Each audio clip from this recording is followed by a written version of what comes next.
বিখ্যাত নিমাই তীর্থ ঘাট ছেড়ে আমরা এখন তারকেশ্বরের উদ্দেশ্যে হাঁটা শুরু করলাম। জানি না হাঁটতে পারবো কিনা, তো দেখা যাক, চেষ্টা করা যাক।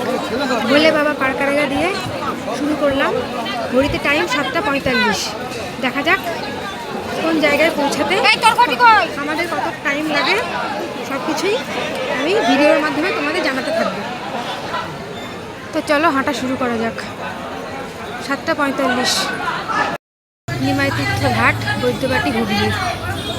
আর এই হচ্ছে পুরো রাস্তা জুড়ে